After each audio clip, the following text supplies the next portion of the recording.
غرض جب طالوت فوجیں لے کر روانہ ہوا تو اس نے ان سے کہا کہ اللہ ایک نہر سے تمہاری آزمائش کرنے والا ہے، جو شخص اس میں سے پانی پی لے گا اس کی نسبت تصور کیا جائے گا کہ وہ میرا نہیں، اور جو نہ پیے گا وہ سمجھا جائے گا کہ میرا ہے۔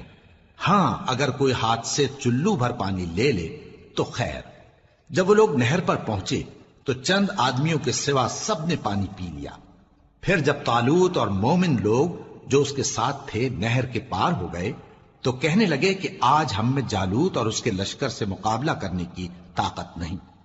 جو لوگ یقین رکھتے تھے کہ ان کو اللہ کے روبرو حاضر ہونا ہے، وہ کہنے لگے کہ بسا اوقات تھوڑی سی جماعت نے اللہ کے حکم سے بڑی جماعت پر فتح حاصل کی ہے، اور اللہ ثابت قدم رہنے والوں کے ساتھ ہے۔ اور جب وہ لوگ جالوت اور اس کے لشکر کے مقابل میں آئے تو اللہ سے دعا کی کہ اے پروردگار، ہم پر صبر کے دہانے کھول دے اور ہمیں لڑائی میں ثابت قدم رکھ اور لشکر کفار پر فتح یاب کر۔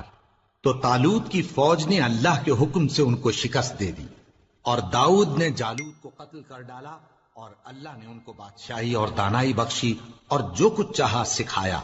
اور اگر اللہ لوگوں کو ایک دوسرے پر چڑھائی اور حملہ کرنے سے نہ ہٹاتا رہتا تو کرۂ ارض تباہ ہو جاتا، لیکن اللہ اہل عالم پر بڑا مہربان ہے۔ یہ اللہ کی آیتیں ہیں جو ہم تم کو سچائی کے ساتھ پڑھ کر سناتے ہیں، اور اے محمد صلی اللہ علیہ وآلہ وسلم تم بلا شبہ پیغمبروں میں سے ہو۔ یہ پیغمبر جو ہم وقتاً فوقتاً بھیجتے رہے ہیں، ان میں سے ہم نے بعض کو بعض پر فضیلت دی ہے۔ بعض ایسے ہیں جن سے اللہ نے گفتگو کی، اور بعض کے دوسرے امور میں مرتبے بلند کیے۔ اور عیسیٰ ابن مریم کو ہم نے کھلی ہوئی نشانیاں عطا کی اور روح القدس سے ان کو مدد دی، اور اگر اللہ چاہتا تو ان سے پچھلے لوگ اپنے پاس کھلی نشانیاں آنے کے بعد آپس میں نہ لڑتے، لیکن انہوں نے اختلاف کیا تو ان میں سے بعض تو ایمان لے آئے اور بعض کافر ہی رہے۔ اور اگر اللہ چاہتا تو یہ لوگ باہم جنگ و قتال نہ کرتے، لیکن اللہ جو چاہتا ہے کرتا ہے۔ اے ایمان والو، جو مال ہم نے تم کو دیا ہے اس میں سے اس دن کے آنے سے پہلے پہلے خرچ کر لو جس میں نہ اعمال کا سودا ہو اور نہ دوستی اور سفارش ہو سکے، اور کفر کرنے والے لوگ ظالم ہیں۔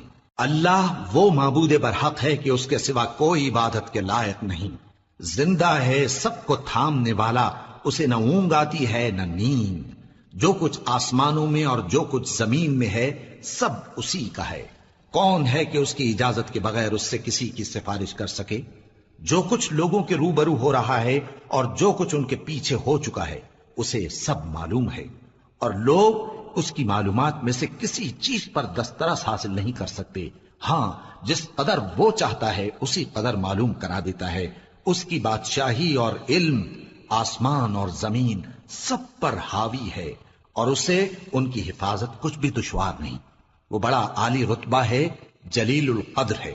دین اسلام میں کوئی زبردستی نہیں ہے، ہدایت صاف طور پر ظاہر اور گمراہی سے الگ ہو چکی ہے۔ تو جو شخص بتوں سے اعتقاد نہ رکھے اور اللہ پر ایمان لائے، اس نے ایسی مضبوط رسی ہاتھ میں پکڑ لی ہے جو کبھی ٹوٹنے والی نہیں، اور اللہ سب کچھ سنتا ہے، سب کچھ جانتا ہے۔